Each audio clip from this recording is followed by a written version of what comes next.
Hello, everybody. I'm Gary Ebersol. Richard Kipling here. And I'm Randy Schultz.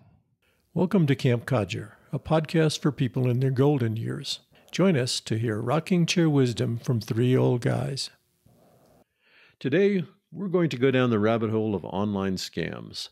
Before we get started on that scary journey, Richard, what have we heard from our campers this week? Well, Gary, we've got some very sweet comments this week.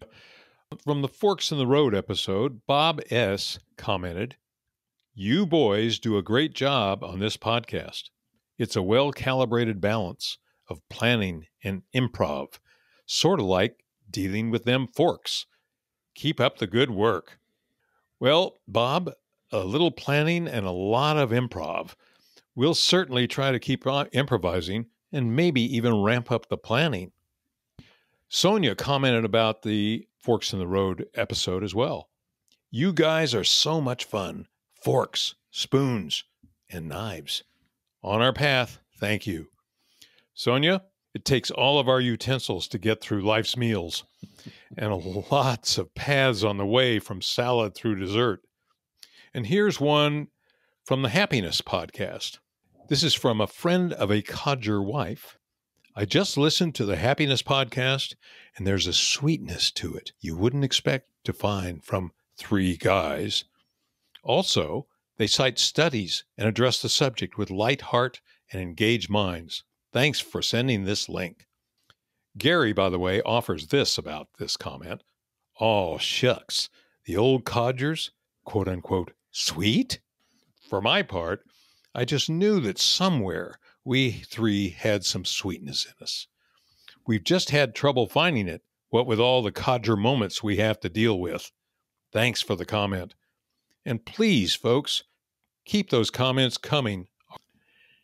Thanks, Richard. It goes without saying that online scammers and fraudsters are out in full force. It's unrelenting.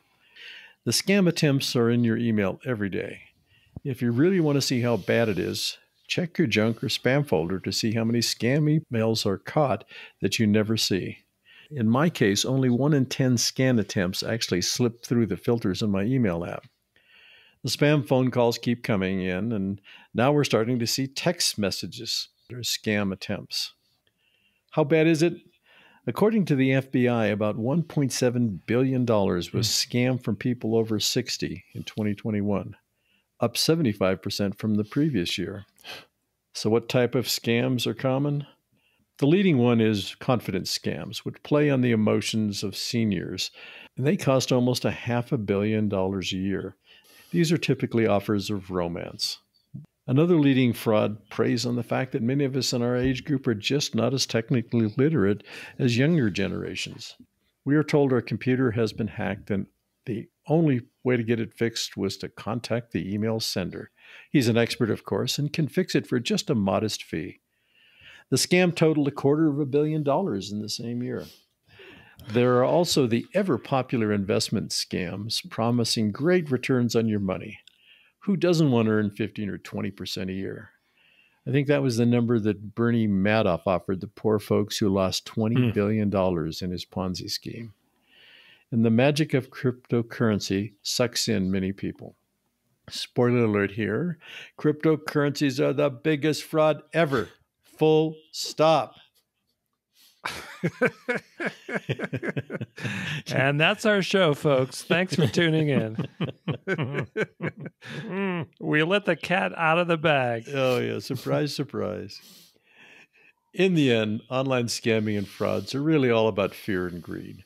We'll talk more about how not to let those emotions make us victims. Randy, what type of scam attempts do you see?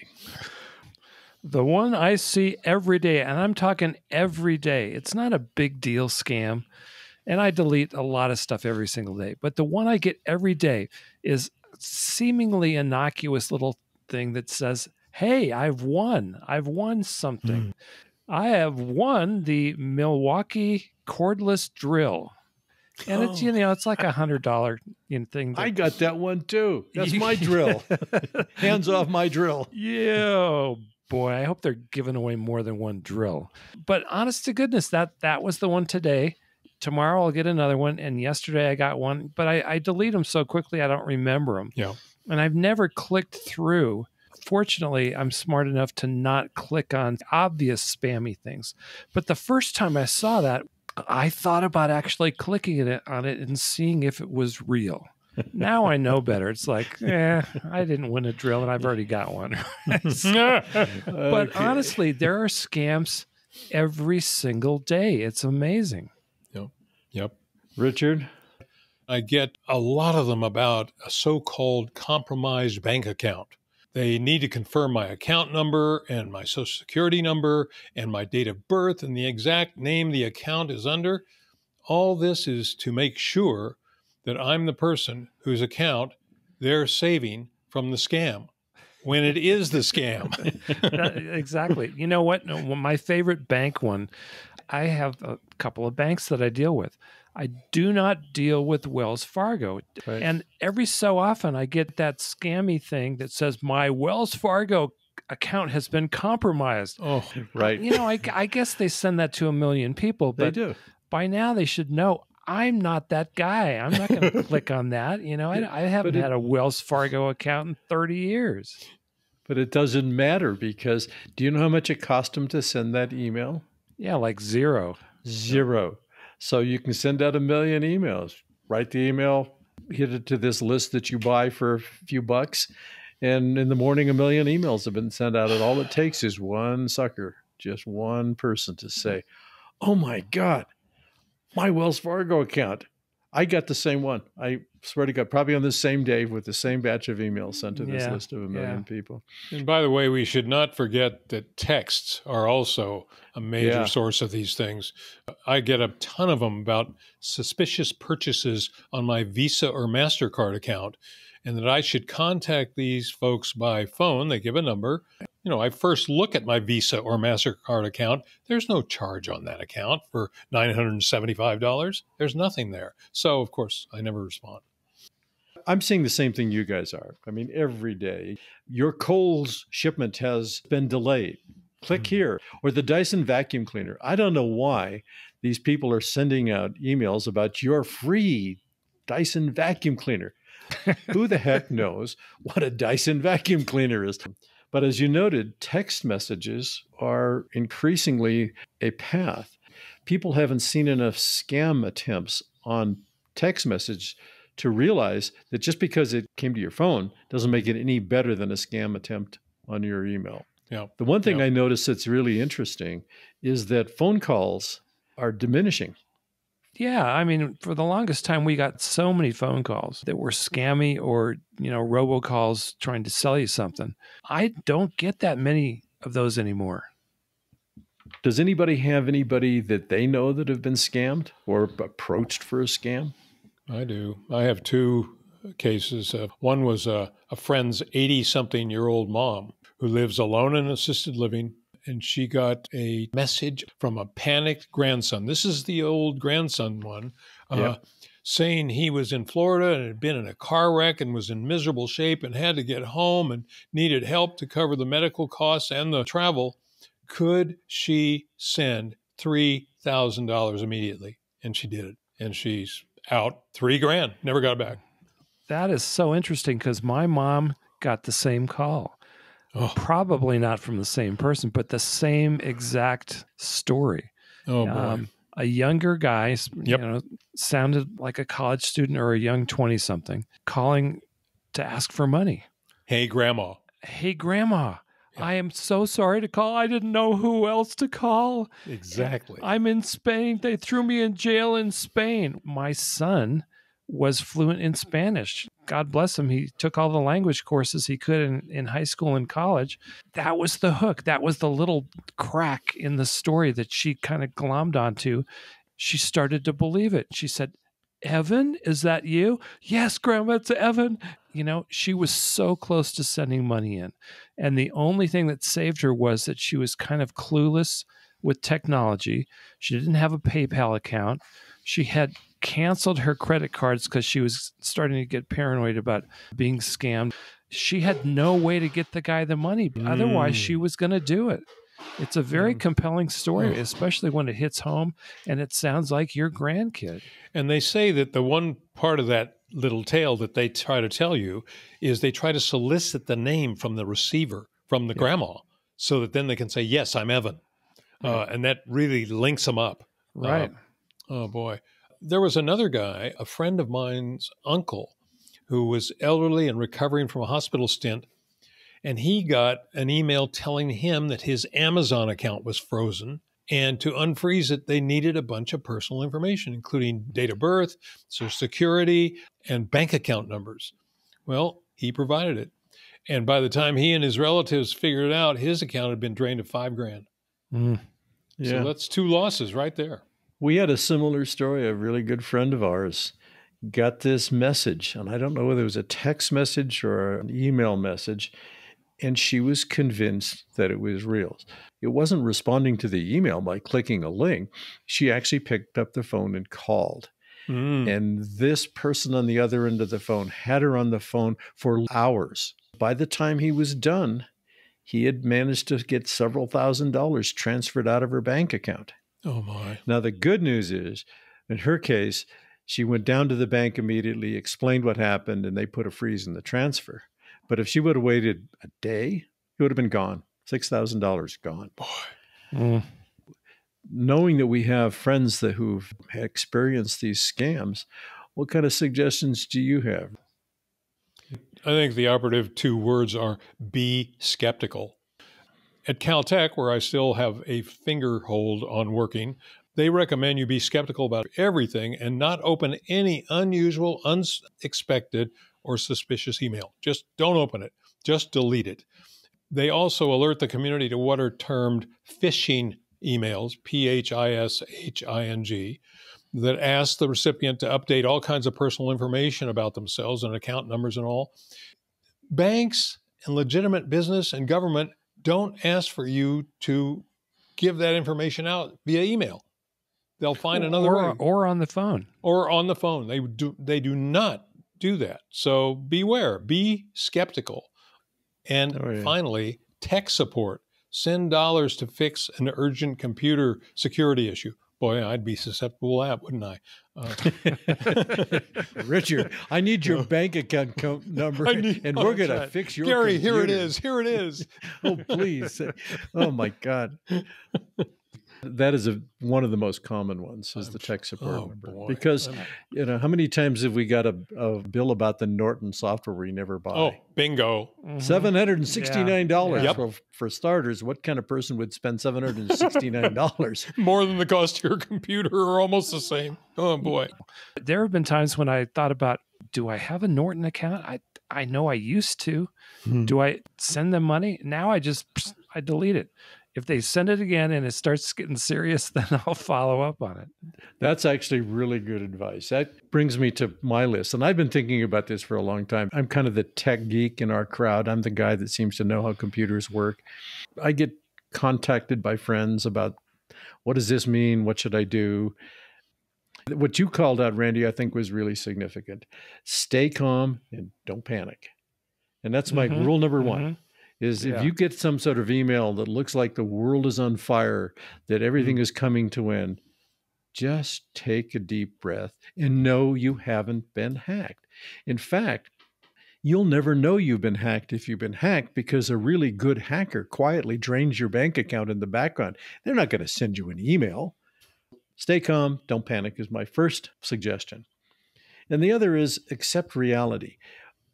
For some reason, people seem to think getting a hold of your email address suddenly is something very special, and that if they have your email address, it must be true. They must be sending out something important. Forget about that. The reality is your email is everywhere. Everybody's got it. If somebody wants to get your email address, it's easy to find. Same thing with your phone number. Your phone number is everywhere. The same as your street address. Somebody can drive by your house, look at your address, and now your street address is everywhere. So don't assume because somebody has your phone number or has your email address that it's significant. It doesn't make that email any better or any more qualified than any other email. What Randy called out, I think, is quite critical, is get real. I mean, why is somebody going to give you a free drill? Because they like me. Why are you so special? Well, it even gets bigger than that. I mean, the one thing we haven't said, which is commonly the first thing you read in a story or hear about when somebody talks about how not to get scammed, is if it sounds too good to be true, it usually is. Exactly. That's the mantra. You got to keep telling yourself that. And I know the first time that Nigerian prince sent me an email telling me he was going to give me $33.8 million just to hold it in my bank account for him because he had to leave the country, I thought to myself, this is awesome. How did they know I was so trustworthy that I would protect somebody else's $33 million? Because I'm an honest person, doggone it. And I would help the Nigerian prince out if I could. Well, I think what we all agree is what Richard called out is be skeptical. Please. I mean, in a sense, when we were younger, before technology overtook the world, we were always skeptical. We, as Randy said, went by the principle, if it sounds too good to be true, it probably is.